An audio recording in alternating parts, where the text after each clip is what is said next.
لە هیچ نەریتێک لە هیچ دەقێکی نێودەوڵەتیدا جەنگ بە شتێکی یاسایی تەماشا ناکرێ بۆ خۆی چکە جەنگ حاڵەتێکی ئێستیسنائیە ئەسڵەن بە یاسا ڕێک دەخرێ بۆ ئەوەی کەمترین زەرری لێ بکەوێتەوە نەک بۆ خۆی حاڵەتێکی یاسایی بێ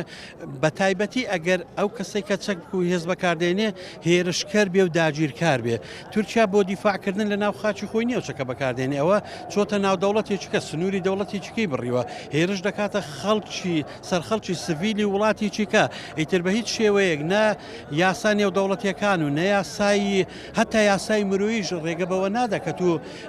بە بیانووی ئەوەی نەوەک مەترسی هەبێ لەسەر ئەمنی قەومی من سەدان کیلۆمەتر بچێ ناو خاچی وڵاتێکی کە و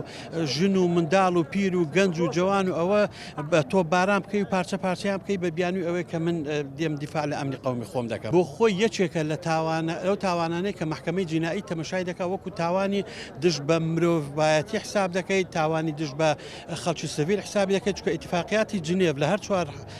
بەشەکەیدا باز لەوە دەکا کە لە حاڵەتی جەنگیشدا نابێ ئەو چەک و تەقەمەنیانەی کە بۆ دیفاعکردن بەخۆ بەکاردێ خەڵکی سڤیل و ژن و منداڵ و مؤسساتی مەدەنی پێتەفرتونا بکرێ خەڵکی پێ بکوژرێ والله ئەوە يعني موضوعەکە معلوم و دیارە ئەوە زوڵمێکە ستەمێکە دەرحەق بەو خەڵکە بێکەس و کەساس و مەزلومەی دەکرێ يعني حەقایە کورد هەر هەمووی پند و دەرس لەو باس و خواسانە وەربگری ئیدی پشت بە کەسی دیکە نەبەستی ئەوە لەلایەکەی دیکە هەمومان یەک دەنگ و یەک ڕەنگ بین يعني بتوانین لە بۆ جارانی داهاتوو لە بۆ جارانی دیکە ئەو هەب ئاسان نەخورین يعني بەڕاستی خۆش باوەڕیش نەبین سیقە بەو کەسانە نەکەین کە خۆیان وەکو دۆست و خزم و کەس و پشتیوان نیشان دەدەن لە پاشانش پشتمان دەکەن کە ئیشان پێمان بڕە ئەو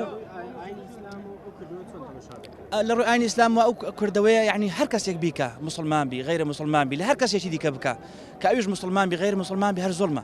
خوای گەورە دینەکەی بە ناوی ئیسلام ناونایە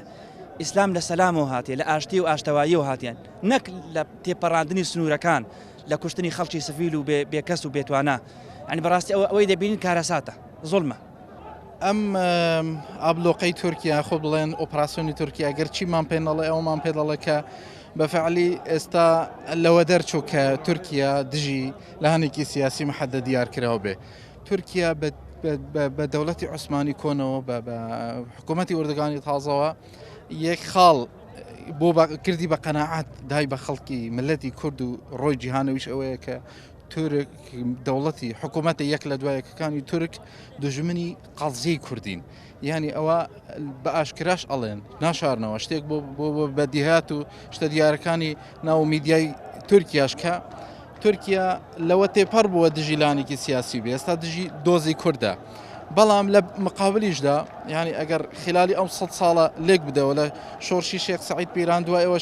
شۆڕشی ئاگری داغ دوایەوە کۆماری مەهابادووانە هەمووی ئەگە دەستی ئێران و تورکی و ڕۆسیوانەی تیابێ ئەمە سەلماندی بۆ هەموو جیهان کورد شتێکە دۆزی کورد هەمیشە لە گەشاوەدا ڕاستە کورد دایمەن هەمیشە دەربی پێدەکەوێ وەبەرمەینەتی و دەربەدەری و ماڵ وێرانی و سووتان دەکەوێ بێتە کارتی فشاری و مقامەڕە نێوان هێزە ئەقلیمیە سیاسیەکان بەڵام شتێک هەیە لەوە هەمووی گەورەتر کە دووزی کووردە و ئەوەی کە لە هەولێریش کرا ئەمڕۆ دەکرێت لە سەراستی کوردستان دە سلێمانی هەولێر ئەمەش جێگەیەکی دڵخۆشکەرە کە وێزگەیەکی تری مێژوویە لە مەزلومیەتی کورد کە هەموو دەنگ و ڕەنگێک ئەمڕۆ لە هەولێر کۆی کردەوە لە سلێمانی کۆی کردەوە.